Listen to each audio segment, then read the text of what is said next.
La mission de l'UEMOA, originellement, c'était une mission essentiellement monétaire, économique, l'harmonisation des politiques macroéconomiques, mais aussi l'harmonisation des politiques sectorielles. Et je pense que ces défis de l'intégration, pour l'essentiel, l'UEMOA les a bien relevés. Mais on s'est rendu compte aujourd'hui qu'il y a, sur cette dynamique de construction de l'intégration de l'UEMOA, il pèse aujourd'hui des menaces protéiformes. Et toutes ces menaces protéiformes dont on a parlé, essentiellement s'articulent autour du paradigme de l'insécurité, avec la montée du terrorisme, des luttes intercommunautaires, des changements climatiques, etc. Il y a des menaces. Et aujourd'hui, l'UEMOA est confronté à une nouvelle situation et l'UEMOA est obligé de s'ajuster.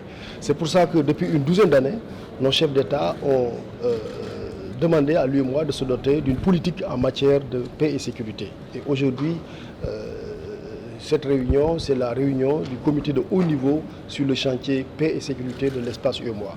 Et l'UEMOA l'a compris, c'est pour ça qu'il y a aujourd'hui des innovations dans ces interventions.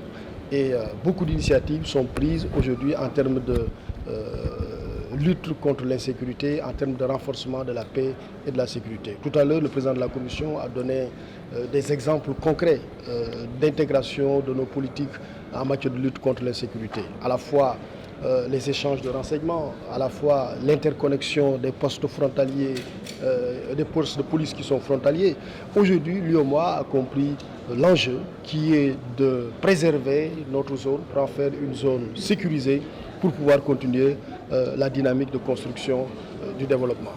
Donc, cette réunion est une réunion préparatoire de haut niveau du chantier paix et sécurité. Dans l'après-midi, nous allons être reçus par M. le Président de la République pour lui présenter la situation et recueillir ses orientations.